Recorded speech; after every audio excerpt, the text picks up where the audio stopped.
아리랑, 박정선 단편소설.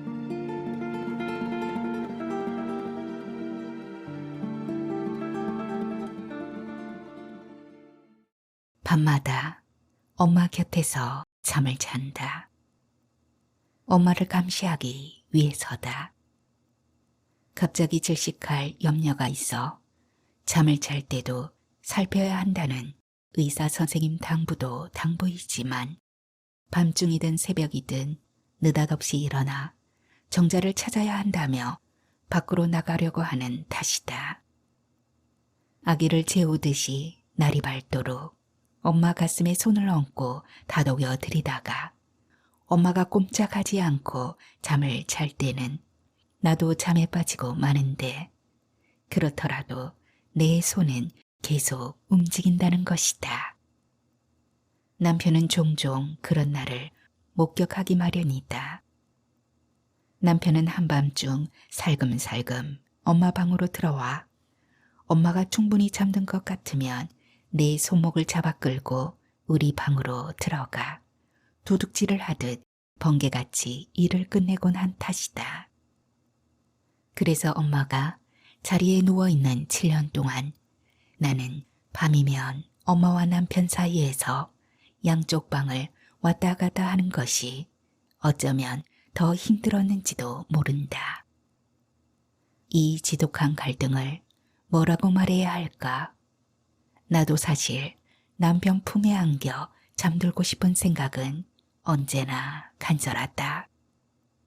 그래서 어쩌다 남편 품에 안겨 있는 순간은 몸과 마음이 더운 입안에 들어간 아이스크림처럼 사르르 녹아내리고 말지만 그런 순간에도 나는 엄마 걱정으로 불안하기 짝이 없어 빨리 일을 끝내기를 퇴근하기에 바쁘다. 10여일 전이었던가 남편이 막 사정을 하려는 순간 그리고 나 역시 남편 못지않은 아득함에 빠져드는 순간 정자야 하는 소리가 내 등짝을 후려치듯 나를 흔들어 깨웠고 나는 반사적으로 남편을 팽개치고 안방으로 뛰어가 엄마를 안고 달래어 잠들게 하느라 애를 먹었다. 다시 잠이 든 엄마는 눈가에 눈물이 고여 있었다. 정자야 하고 소리칠 때마다 나타나는 현상이다. 그런데 한편으로는 한창 열이 오른 남편을 사정없이 팽개쳐버린 것이 마음에 걸려 살그머니 일어나 다시 남편에게 갔더니 남편은 머리에 손을 얹고 자는지 마는지 꼼짝하지 않았다. 안 됐다는 생각이 들어 손을 내려주고 흘러내린 이불을 덮어주려고 하자 남편이 내 손을 획 뿌리친 것이었다. 그럼 어떡해요? 엄마가 깼는데. 그래도 그렇지. 그 순간이 어떤 건 줄 알아? 어떤 건데요? 전화를 줘도 바꿀까 말까 한 그런 순간이라고. 엄마보다 더 중요하단 말인가요? 1분만, 아니 30초만 참아주면 되잖아. 우린 살아가면서 하고 또 할 건데 그렇게까지 억울해하다니 이해할 수 없어요. 그 순간은 그 순간이 전부야. 다음은 다음일 뿐이라고. 난 도무지 이해를 못하겠어요. 견우와 직녀가 따로 없지. 그런 일이 있고부터 나는 남편과 되도록 자주 만나려 애쓰고 요즘 들어서는 무척 자주 만나는 편이다. 지난 밤에도 만났고 남편은 무척 흡족해했다. 엄마도 다행히 그 순간 깨어나지 않았다. 그리고 아침을 맞았다. 아침이면 2배로 바빠진 나는 발바닥에 불이 날 지경으로 종종거리며 남편을 출근시키고 초등생 딸 미나는 학교에 보냈다. 햇살이 벌써 마당으로 가득 들어왔다. 지금부터는 엄마와 나의 하루가 시작된다. 오전엔 목욕시키기, 중간 오후엔 운동시키기, 그러면서 엄마가 하는 이야기 들어주기 등이 나와 엄마의 하루치 일과이다. 동서들과 시누이들은 목욕이란 자기 전에 해야 잠을 잘 자는 법이라고 하지만 대형 기저귀를 채우더라도 밤에는 등까지 오줌이 젖어들게 되고 오줌독이 자칫 욕창의 원인이 된다는 사실을 전혀 모르고 하는 소리다. 오전 10시쯤 욕조에 물을 채우고 엄마를 들어앉히고 나도 함께 들어앉아 물장난을 치기 시작한다. 30살 나의 탱탱한 몸으로 올해 81살인 흐물흐물한 엄마 젖가슴을 비비며 장난을 친다. 엄마는 간지럽다며 몸을 움츠린다. 목욕은 엄마나 나에게 가장 힘든 일이므로 딴엔 재미있게 하려고 생각해낸 방법이다. 어깨가 제법 올라가도록 몸을 움츠리는 엄마는 꼭 철없는 아이 같고 나는 엄마의 엄마 같다. 문득 엄마가 내 딸이라는 생각이 든다. 정말 사시는 날까지 내 딸 미나를 키우듯 잘 보살펴 들어야 한다고 오늘도 마음을 다지며 엄마가 좋아하는 칭찬을 해드린다. 우리 엄마 춘향이보다 예쁘네. 아니 치교보다 더 예쁘다. 그런데 엄만 누구보다 더 예쁘면 좋겠어? 둘 다. 80이 넘어도 여자는 여자라는 말이 딱 들어맞는가 보다. 절세 미인이었다는 춘향이와 치교를 들먹거리기만 해도 입을 번글거린 엄마는 언제나 둘 다 선택한다. 엄마는 젊어서부터 춘향전을 무척 좋아했다고 하셨다. 치교는 한국 춘향이와 비슷한 베트남 고전 치교전의 주인공 이름이다. 춘향이는 고난 끝에 사랑을 이루었지만 치교는 사랑을 잃고 기생이 되어 불행하게 살아가는 인물이다. 치교전을 10번도 넘게 읽어드리고 어느 날 영화를 보여드렸더니 엄마는 너희 나라에도 춘향이가 있었구나 라고 하시며 좋아하셨다. 춘향이와 치교보다 더 예쁘다는 칭찬에 기분이 좋아진 엄마를 미나를 식일 때처럼 한 손으로 머리를 받치고 한 손으로 머리를 감기는 것으로 목욕을 끝낸다. 목욕을 마친 엄마 얼굴은 복사꽃처럼 발그레 붉어지고 내 몸에서는 땀이 비 오듯이 쏟아진다. 형님들은 가만히 누워있는 사람에게 할 일이 뭐가 있느냐고 혹시라도 튀어나올지 모를 내 푸념을 한마디로 일축해버리지만 목욕을 시키는 일 말고도 하루에 수십 번씩 엄마를 눕히고 일으켜 앉히고 하면서 내가 흘린 땀을 모으면 매일매일 큰 생수 페트병 1개 이상을 채우고도 남을 것이다. 또 하루 종일 종종거린 걸음을 늘어놓으면 미나가 다니는 초등학교 운동장 100바퀴쯤은 될 것이다. 방에 엄마를 누이고 창문을 활짝 열어 젖히자 마당 끝에 피어있는 수수꽃다리 향기가 파도처럼 방 안으로 들이닥친다. 엄마가 무척 기분 좋게 웃으며 코를 킁킁거린다. 무슨 꽃인지 알아맞혀봐. 수수꽃다리. 엄마는 기사회생을 한 사람처럼 몸부터 기억력이 놀랍도록 좋아졌고 가뭄의 비를 만난 풀잎처럼 표정과 말에도 생기가 돌기 시작했다. 건강했을 때와 별로 다르지 않아 나는 춤이라도 추고 싶은 마음으로 마당으로 나가 낭창하게 휘어진 수수꽃다리 1가지를 뚝 꺾어다 병에 담아 엄마 옆에 놓아드렸다. 수수꽃다리는 우리 마을 맹아리 길목 어딜 가나 볼 수 있는 흔한 꽃나무이고 사람을 사로잡는 매혹적인 향기 때문에 누구나 좋아하기 마련이지만 엄마에게는 특별히 좋아하는 이유가 있다. 죽어버린 첫째 딸 정자를 수수꽃다리가 필 때 낳았기 때문이다. 시간을 꼭 맞추듯이 초인종 소리가 요란하게 울린다. 읍내에 살고 있는 둘째 형님이 들린 것이다. 형님은 내 일과를 정확하게 알고 있는 것처럼 아니면 현관에서 기다렸다 들어온 것인지 언제나 엄마 목욕을 끝내고 나면 집 안으로 사뿐 들어선다. 아유, 라일락 향기.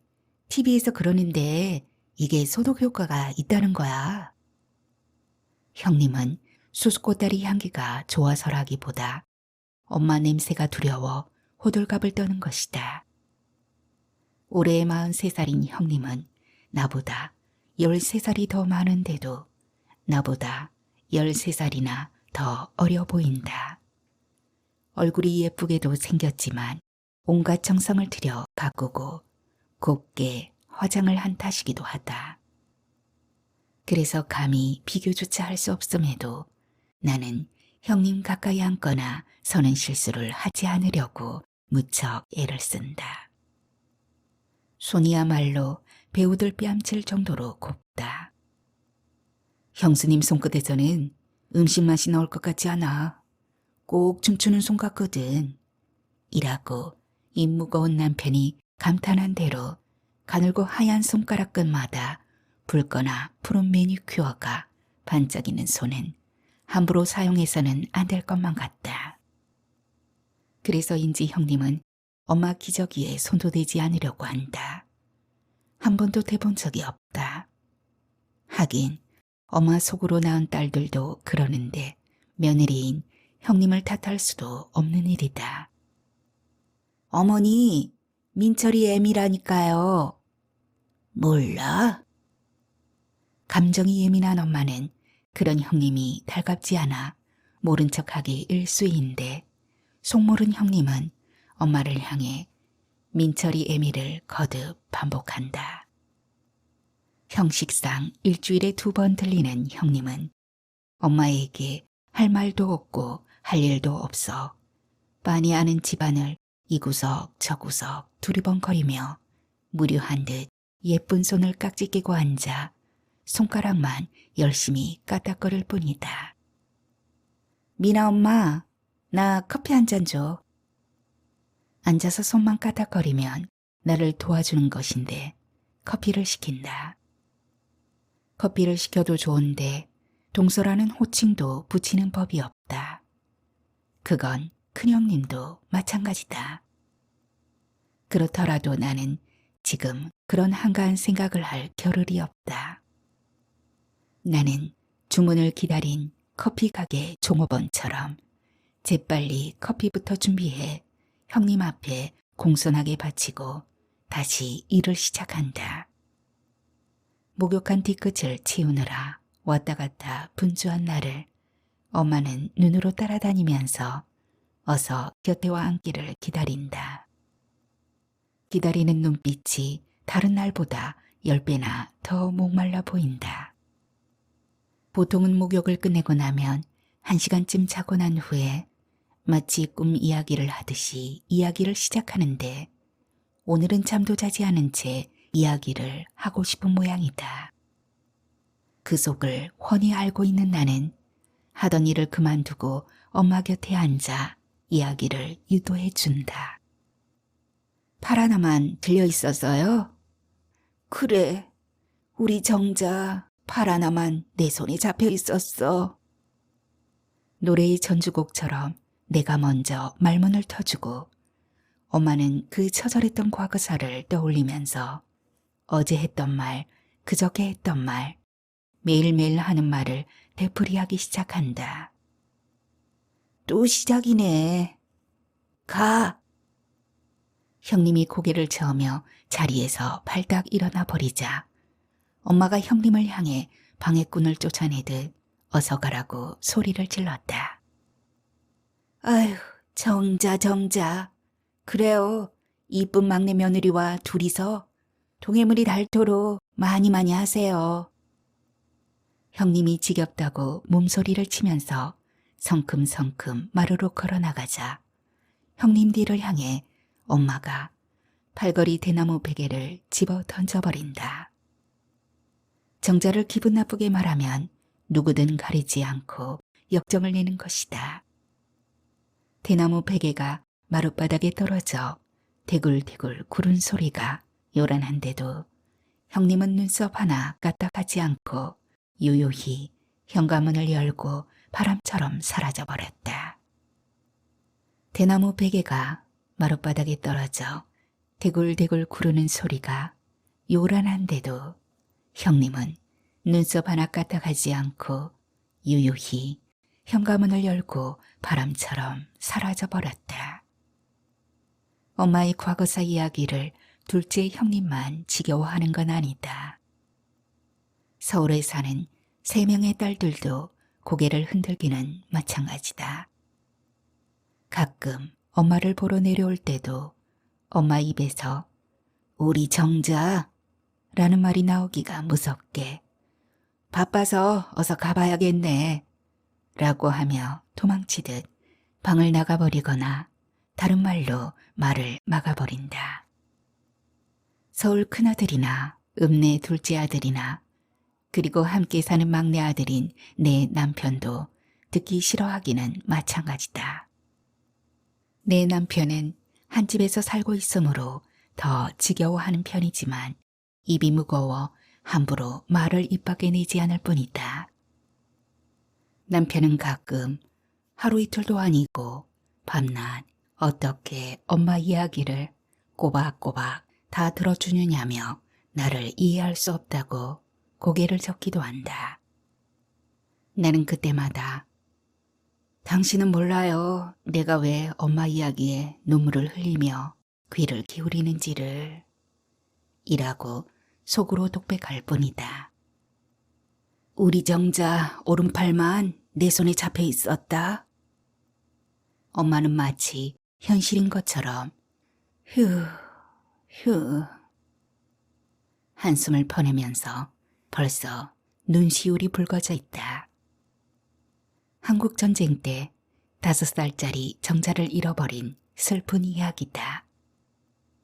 엄마는 자식 10명을 낳았고 그중 4명이 죽었다고 한다.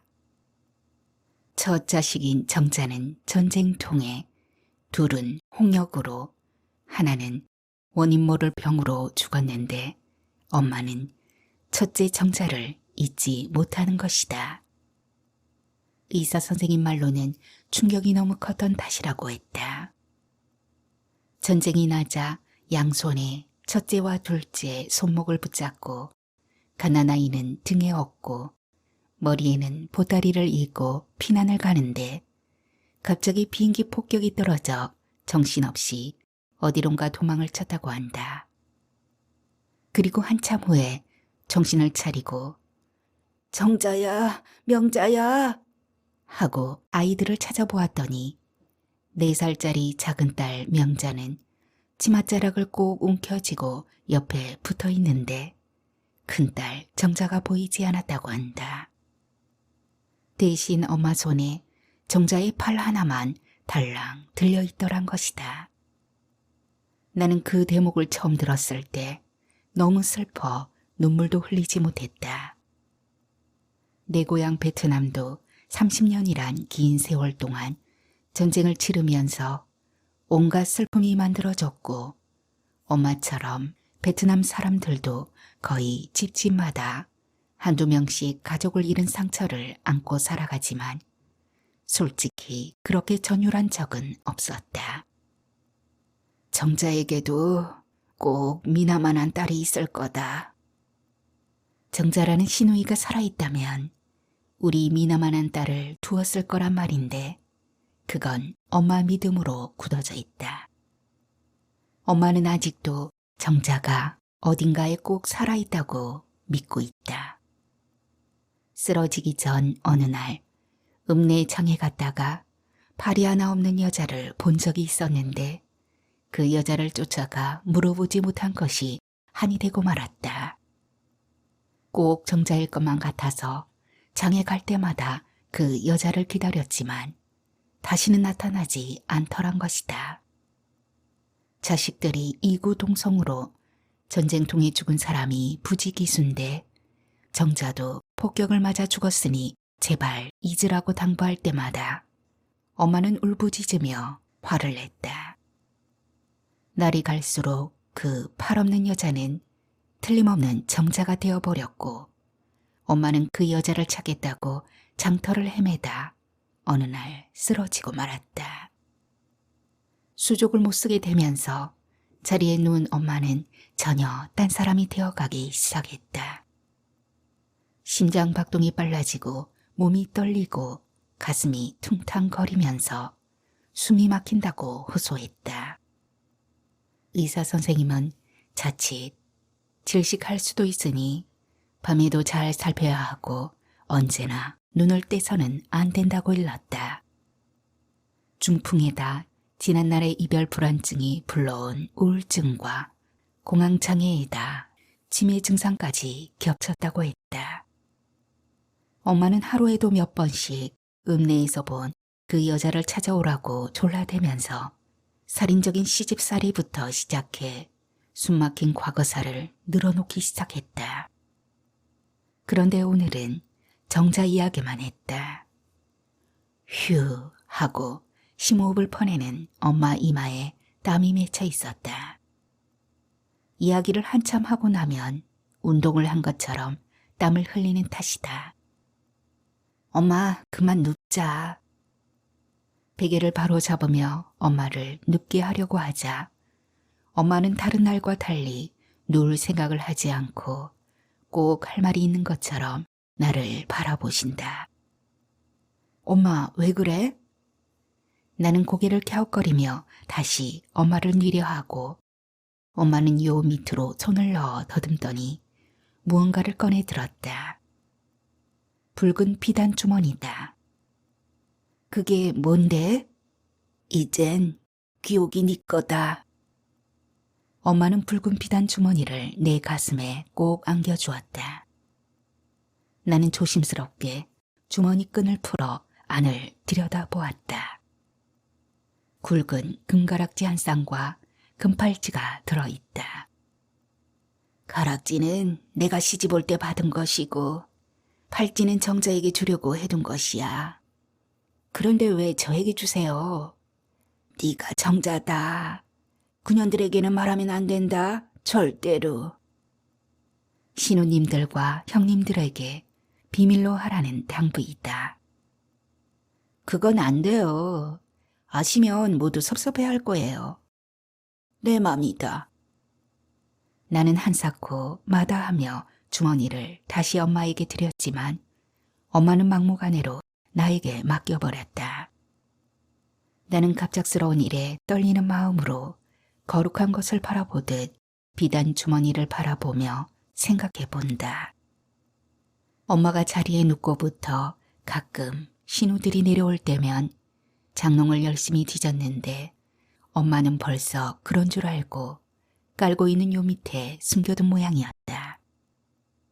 고년들이 내가 깔고 누운 요에 손도 댈 생각을 안 했으니 이게 살아남은 거다. 엄마는 신우들을 속인 것을 재미있어 하는 것처럼 싱긋 웃었다. 정말 신우님들은 지린내가 손에 묻기라도 할까봐 엄마가 깔고 누운 요에 손을 대지 않았다. 아무튼 비단 주머니를 받아든 나는 네가 정자다 라는 말이 가슴에 턱 걸린다. 그렇다면 이제 정자를 포기했다는 것 같기도 한데 그게 엄마에게 나쁜 것인지 좋은 것인지 알 수가 없기 때문이다. 비단 주머니를 나에게 맡겨버린 엄마는 비로소 편안하게 잠이 들었다. 잠든 엄마를 물끄러미 바라보며 나는 여러 가지 생각에 잠긴다.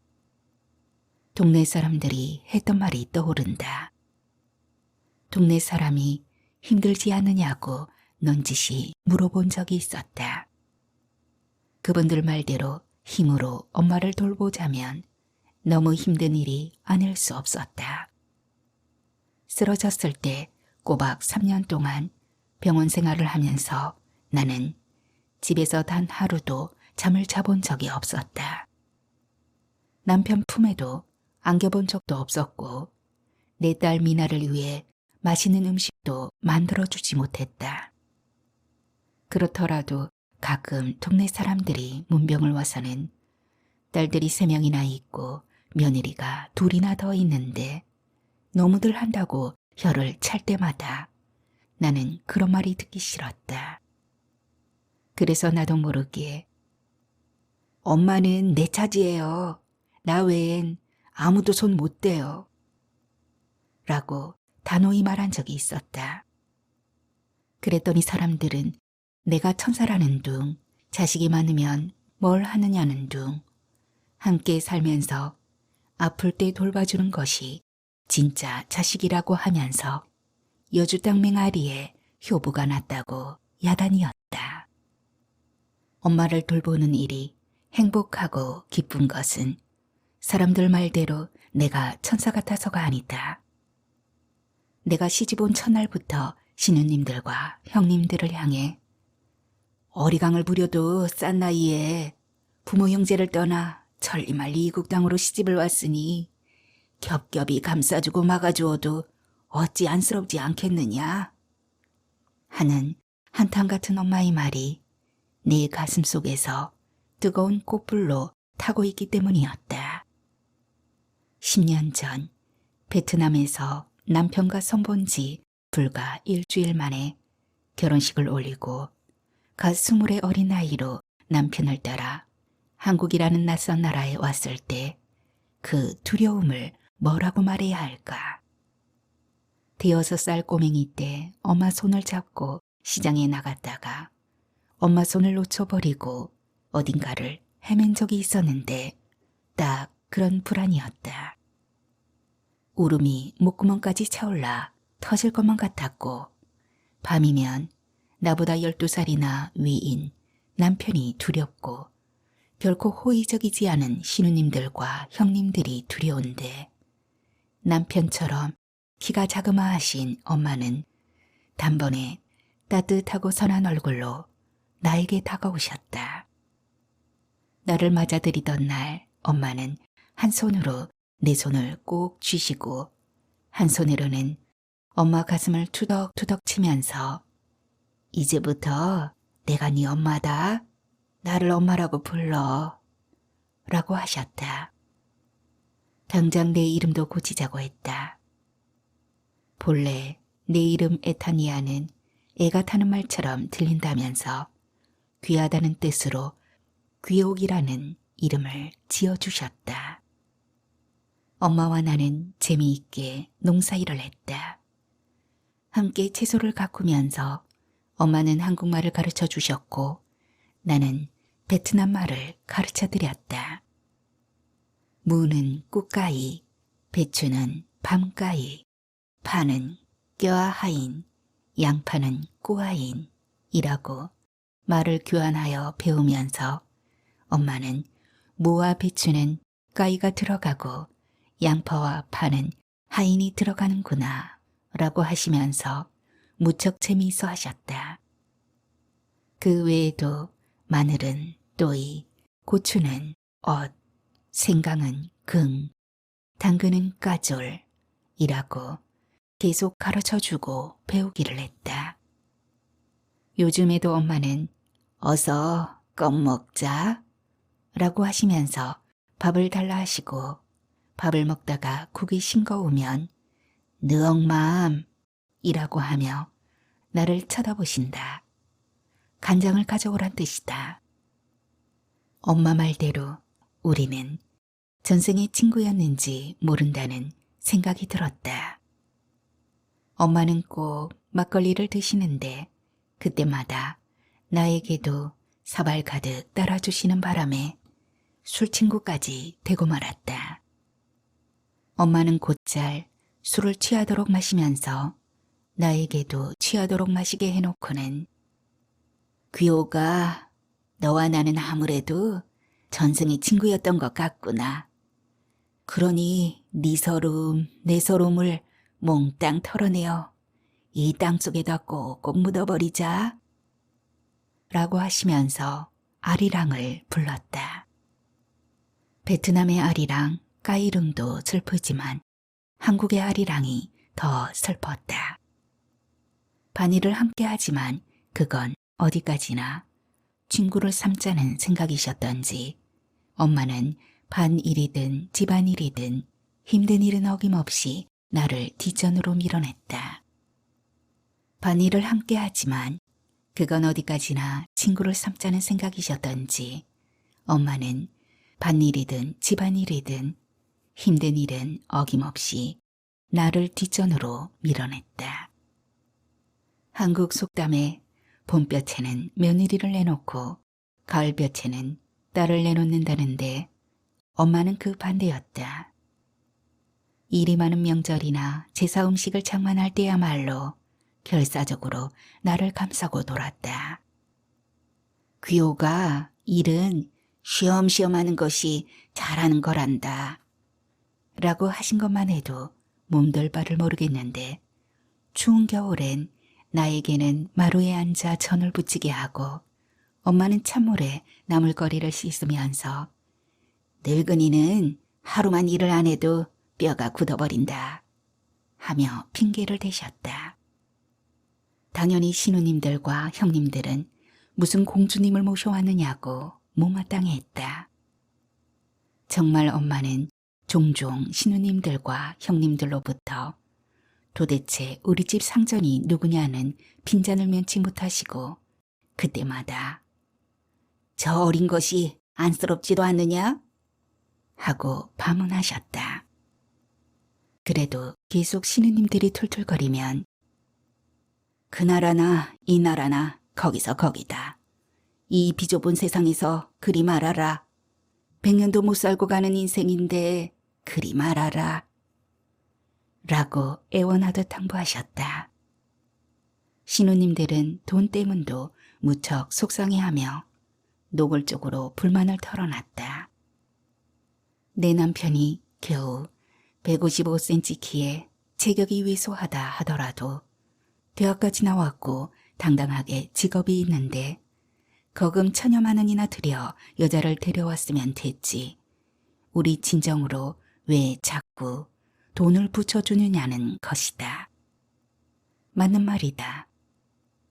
구멍가게지만 남편은 읍내에서 인쇄업을 하니 밥 굶을 일은 없고 키는 작지만 건강하고 성격은 덮어놓고 착해서 신경 쓸 일이 전혀 없기 때문이다.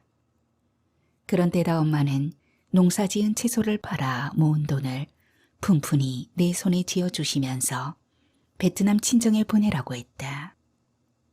나는 물론 한석고 받지 않으려고 몸부림쳤다. 그럴 때면 엄마는 내 등을 찰싹 때리면서 이거사, 여자는 친정 걱정이 없어야 신간이 편한 법이야. 그리고 네 손으로 농사지은 품삯인데 누가 뭐라고 해?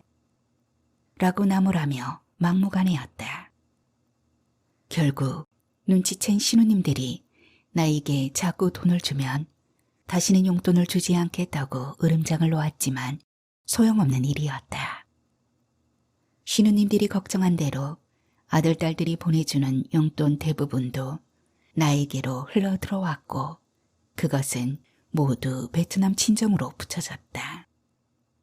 그래서 나는 어떤 경우에도 신우님들과 두 아주버님과 형님들을 섭섭하게 생각해서는 안 되는데 엄마의 슬픈 과거사 이야기를 듣기 싫어하거나 엄마 기저귀에 손도 대지 않으려고 하는 것을 볼 때면 나도 모르게 섭섭해지고 마는 것이다.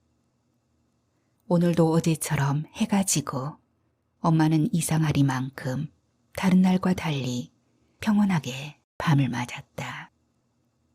평소대로 엄마 곁에 누워 엄마를 다독이니 밤이 깊어갔다. 그리고 한밤중 최근 들어 밤마다 만나는 것에 재미를 붙인 남편이 엄마 방으로 들어와 잠을 잘 자는 엄마를 확인하며 나를 방 밖으로 이끌어냈다. 이젠 남편도 요령이 생겨 일을 끝낼 동안 엄마 방문을 밖에서 잠가둔다. 잠깐이라지만 엄마 혼자 있는 방을 잠가둔다는 것이 마음에 걸려 마음이 불편하기는 마찬가지다. 그래서 나는 일을 시작하는 남편에게 늘 그렇듯이 빨리 끝내야 한다는 당부를 잊지 않았고 남편도 꼭 그러겠다고 약속을 했다. 남편은 어젯밤처럼 너무 행복하게 나를 끌어안았다. 나는 여전히 불안해서 남편이 내 위에서 출렁거리는 동안 어서 끝내주기를 바라면서도 남편 품에 안겨있는 순간이 1년에 단 한 번만 만난다는 견우와 직년처럼 끝없이 행복하기만 하다. 꽁꽁 뭉친 몸과 마음의 긴장이 봄눈 녹듯 확 풀려버렸다. 꽃밭을 거닐며 꽃향기에 취한 것처럼 무아지경의 끝없는 평온함에 빠져들어 이대로 오래오래 있고 싶은 생각이 나도 모르게 스며든 것이었다. 남편도 처음 시작할 때는 꼭 그럼하고 약속을 했지만 약속을 지킬 것 같지가 않았다. 엄마 깨요. 나는 결국 조급증에 쫓겨 독촉을 하고 말았다. 아무 말도 하지 말라고 했지, 이 순간은. 남편을 사정없이 밀쳐냈던 그날 이후 다시는 그러지 않기로 마음먹었던 걸 생각하며 나는 남편이 하는 대로 그냥 두기로 했다. 시간이 다른 날보다 2배나 흐른 후에야 남편은 다른 날보다 2배로 만족한 듯 하고 마지막 힘을 주고는 내 위에 납작 엎드렸다. 남편이 무척 흡족해하자 나도 행복한 기분으로 엄마 방으로 돌아왔다. 그런데 아니나 다를까 엄마가 잠에서 깨어 있었다. 깨어 있으면서도 꼼짝하지 않고 얌전하게 누워 있었다. 엄마 깼어? 남편과의 일을 들켜버린 것 같아 부끄럽고 죄송한 심정으로 물었다.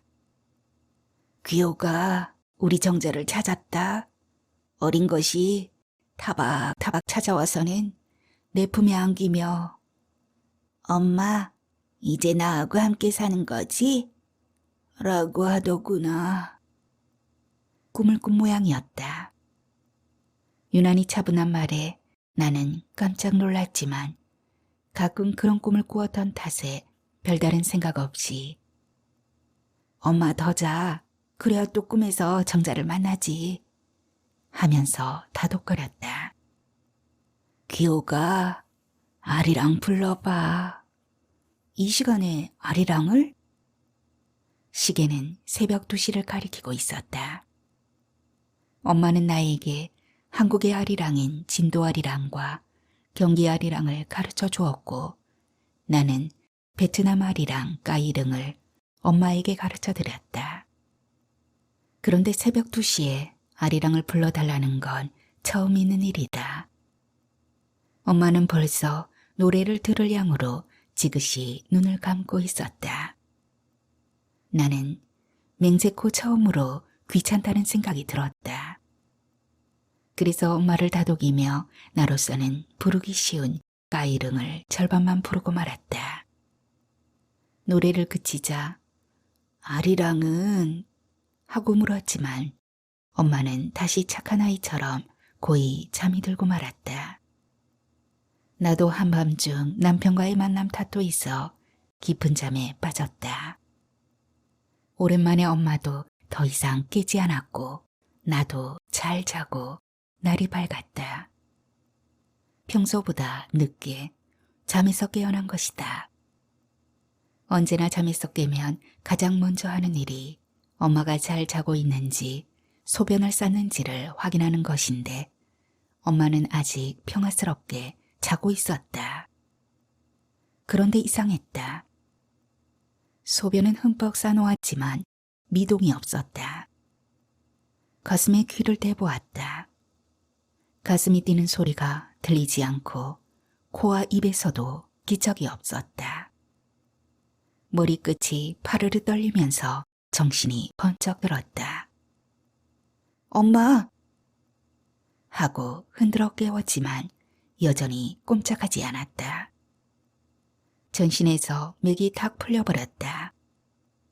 지난밤 남편과 만나느라 엄마와의 마지막 시간을 낭비해버린 것이 후회가 되었다. 아리랑 대신 까이릉을 절반만 불렀던 것은 더 후회가 되었다. 아리랑은? 이라고 물었던 엄마의 마지막 간절함이 가슴을 마구 난도질하기 시작했다. 병원 생활에 질려버린 엄마가 생전에 바란 대로 집에서 장례를 치르기로 했다. 멀리서 가까이서 친척들이 속속 도착하기 시작하고 동네 사람들도 문상을 오기 시작했다. 자는 잠에 가셨으니 복이 많은 사람이야. 그렇고 말고. 친척들이나 동네 사람들은 엄마가 연세가 많고 7년 동안 누워 있었다는 이유로 별로 슬퍼하지 않았다. 3명의 신우님들도 잠시 눈물을 흘리고는 그만두고 말았다. 아들 셋도 마찬가지였다. 슬피 우는 건 나 혼자였는데 형님들 때문에 나도 너무 오래 울 수는 없었다. 다음 날 염이 시작되었다. 동네 어른들 몇 분이 염을 하면서 여자이니 옷은 여자가 입혀야 한다고 했다. 신우님들과 두 형님이 서로 눈치를 보면서 나서지 않았다. 나는 서둘러 옷을 집어들었다. 엄마를 덮어놓은 하얀 천을 걷어내고 어른들이 시킨 대로 향탕수로 몸을 닦았다. 매일 함께 목욕을 하면서 만져보았던 엄마 젖가슴은 더 이상 흐물흐물하지 않았다. 잠을 자듯 고요한 얼굴을 마지막으로 닦으며 엄마를 치장하여 어딘가로 여행을 보내드리는 마음으로 엄마를 꾸미기 시작했다. 등 밑으로 명주 조고리를 펼쳐놓고 장작개비 같은 양팔에 소매를 동시에 끼워 넣어 입히고는 미나를 키울 때처럼 바람이 들지 않도록 앞섭을 꼼꼼히 여며들었다. 엷은 옥색 명주 속바지를 입히고 미색 명주 걷치마를 입히고 마지막으로 삼배 두루마기를 정성껏 입혀들었다. 발에는 커다란 삼배 꽃보선을 신겨드리고 머리는 곱게 빗겨 버들가지 비녀를 꽂아드렸다. 마지막으로 손톱, 발톱을 잘라 붉은 주머니에 넣어 선물을 드리듯 품에 고이 안겨드렸다. 엄마는 나에게 금부치가 든 빨간 비단 주머니를 맡기셨고 나는 엄마의 손톱, 발톱이 담긴 빨간 비단 주머니를 드린 것이다. 갈 때도 네가 입혀준 옷을 입고 가니 좋아할 거다. 엄마 동생 되시는 시이모님이 나를 향해 나지게 말했다. 잘 차려입은 엄마를 태운 꽃상녀가 동네 사거리에 수수꽃다리 그늘 아래서 마지막 노제를 지내고는 정자의 한쪽 팔이 묻혀있는 선산으로 날듯이 떠나가셨다. 장례를 치른 후 3일째 되는 날 사무제를 지내고 형제들이 모여있는 방에서 나는 6남매 중 가장 맞이인 명자 신우님 앞에 비단 주머니를 내놓았다. 엄마가 아무도 몰래 나에게 주셨지만 또 발설하지 말 것을 당부하셨지만 그럴 수는 없었다. 이게 뭐야? 명자 신우님이 의아한 눈으로 나를 바라보며 물었다. 엄마가 주셨어요. 이거 엄마가 시집 올 때 받은 금가락지잖아. 그리고 팔찌는 못 보던 것인데. 명자 신우님이 의아한 눈으로 나를 바라보았다. 이런 게 있었어? 요새 금값이 얼만데. 둘째, 셋째 신우이들이 뜻밖의 유물을 만져보며 반가움을 감추지 못했다. 그런데 어머니가 이걸 미나 엄마에게 준 거란 말이야? 읍내 둘째 형님이 날카로운 목소리로 나를 향해 물었다. 예, 저에게 주셨어요. 나는 죄를 지은 사람처럼 붉어진 얼굴로 겨우 대답했다. 말도 안 돼. 이걸 미나 엄마에게 주는 법이 어디 있어? 이번엔 서울 첫째 형님이 사람들을 둘러보며 어처구니가 없다는 듯 헛웃음을 웃었다. 맏며느리인 자기를 놔두고 나에게 줬다는 것이 억울하다는 표정이 역력했다. 엄마가 자기에게 준 건데 왜 내놓는 거야? 옆에서 잠자코 듣고 있던 남편이 나섰다. 동준이 너 그러면 못 써. 이건 엄마 유물이라는 걸 알아야지. 엄마가 어디 온전한 정신이었니? 명자 신우님이 남편을 흘기며 나무랐다. 맞아. 엄마가 옳은 정신이었다면 우리에게 말도 없이 이걸 미나 엄마에게 줬겠어? 둘째, 셋째 신우님들이 맞장구를 치고 나섰다. 나는 피단 주머니를 형님들 앞에 놓아둔 채 슬그머니 자리를 뜨고 말았다. 남편이 쫓아나와 바보같이 왜 주머니를 호랑이들 입에 덜컥 물려주고 나오느냐며 화를 냈다. 화를 내던 남편이 잠시 망설이더니 방으로 황급히 돌아가 주머니를 냉큼 집어들고 나와버리고 말았다. 큰형님이 삼촌 그런 게 아니에요. 라고 소리치며 쫓아나와 남편 손에서 주머니를 빼앗을 듯이 마주섰다. 나는 남편을 흔들며 어서 들이세요 라는 말만 애타게 반복했다. 그러자 남편이 다시 방으로 달려가 버럭 소리를 질러대기 시작했다. 나도 쓸개가 있는 놈이야. 누나들이나 형수님들이 엄마 똥 한번 치워준 적 있어? 이 주머니 안에 든 것이 엄마 똥이라면 손이나 듣겠냐고. 순간 물을 끼얹은 듯 조용해졌다. 숨소리도 들리지 않는데 남편이 주머니를 방바닥에 획 던지면서 다시 고함을 질렀다. 가지고 가버려. 나는 깜짝 놀랐다. 언제나 있는 듯 없는 듯 말도 크게 해본 적이 없는 남편 입에서 그렇게 큰 소리가 나온다는 건 뜻밖이었다. 대견스러운 자식을 바라보는 엄마처럼 내가 남편을 신기하게 쳐다보고 있는데 서둘러 둘째 형님이 입을 열었다. 형님이 알아서 하셔야죠. 남편의 화난 숨소리가 가라앉기도 전에 둘째 형님이 땅에 떨어져 있는 주머니를 집어 첫째 형님에게 주면서 하는 말이었다. 둘째 너 오늘 보니 참 당돌하구나. 요즘 세상에 출가윈을 따지는 줄 알아? 어떻게 하든 판단은 내가 하는 거야. 맞이인 명자 신우님이 화를 냈다. 제가 깜빡했어요. 눈치 빠른 둘째 형님이 재빨리 말을 바꾸고 말았다. 형님, 그럼 장남은 뭔데요? 서울 큰형님이었다. 큰형님이 명자 신우님과 맞선 것이었다. 남편과 나는 방을 나와 마당에 서 있는 수수 꽃다리 나무 아래 섰다. 엄마가 좋아했던 꽃향기가 가슴속까지 파고들었다. 당신도 그런 말 할 줄 알아요? 나는 아무리 생각해도 용감한 남편이 신기하다는 표정으로 물었다. 나도 모르겠어. 고개를 돌려 보랏빛 꽃가지를 바라보는 남편의 눈이 붉어져 있었다. 잠시 후에 방 안 사람들이 모두 마당으로 나왔다. 그리고 각자 서먹한 표정으로 대문 밖에 세워둔 차를 타고 떠나버렸다. 남편과 함께 방으로 들어갔다. 방바닥엔 아무것도 없었다. 텅 빈 방을 둘러보았다. 엄마가 부르다 놓고 간 정자라는 이름만이 방안을 울리고 있었다.